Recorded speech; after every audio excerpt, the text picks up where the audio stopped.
The Horror House Field Trip.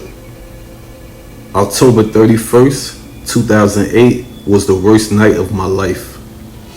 The senior year field trip began with a disastrous field trip to the Horror House in downtown. Let's just say more than 4 dozen students attended that field trip and less than 7 made it out alive. I was one of the lucky ones, I guess. Well, I'm guessing because the events of that night haunts my nightmares every so often. In fact, I can't sleep without thinking about that night. I remember that it was blood and body parts everywhere, all over that horror house. Well, let me take you back to that terrible night. My friends and I, plus damn near the entire senior class, all attended the horror house. I've been a fan of horror movies my whole life, so needless to say, but I love to be terrified. That night was weird to say the least though. The horror house only allowed the seniors from my school to attend. There were a few chaperones from my school. However, all of the students in attendance were 18 for the most part. So therefore, the chaperones didn't do much chaperoning. They were all busy talking and gossiping with each other about all the school drama instead of watching over us students. I would come to find out that was a big mistake. A group of my friends and I entered into the glass horror house, where the reflection of your own self would appear as you in the form of some psychotic killer. It was pretty cool up until we exited from the glass house moments after we entered.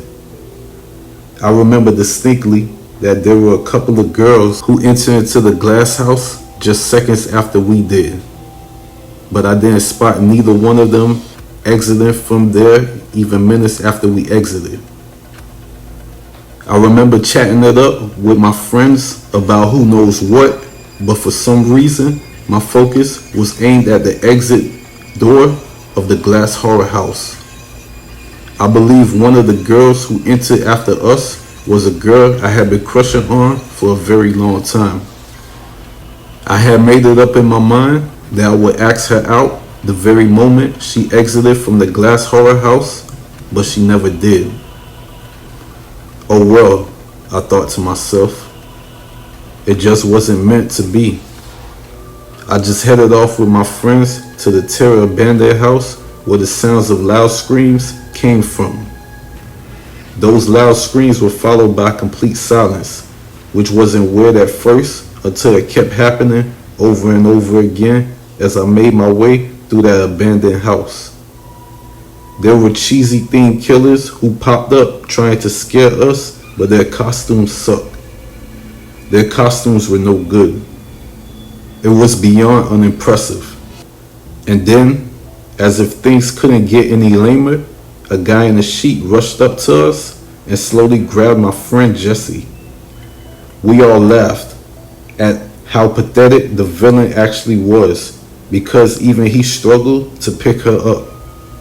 She laughed and then she pretended to scream as he calmly asked if we were scared.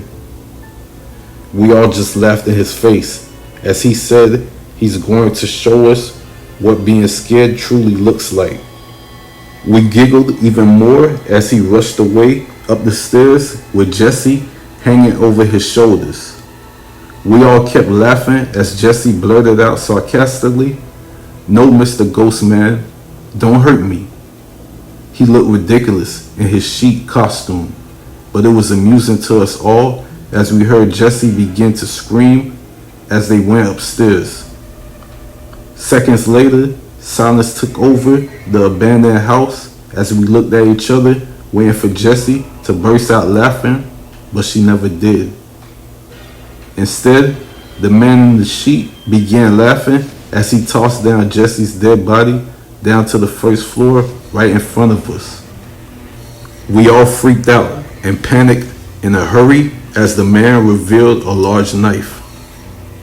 I took a look at my friends, who all looked at me briefly before we all took off running out of the abandoned house. The moment we made it out of the abandoned house, we spotted a sea of dead bodies lying all over the place. The bodies of the chaperones, along with dozens of students, as I looked at my friends who were all freaking out. The killers focused on us, and then they all began running in our direction.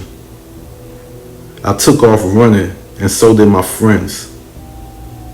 I remember my friend Parker stumbling as we ran, and he was quickly dissected from stomach up to his neck.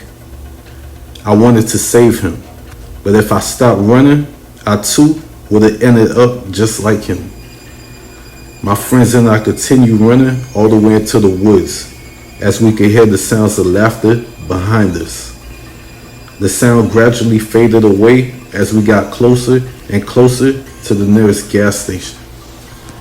We burst into the gas station, all 5 of us, and we all locked the gas station door.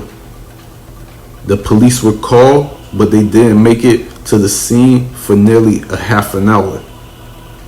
The attendant at the gas station told us this is a common thing around these parts, where a few kids who survived the horror house would end up at his gas station begging for the police. That was terrifying to hear. But what was even more terrifying is that those killers were never found.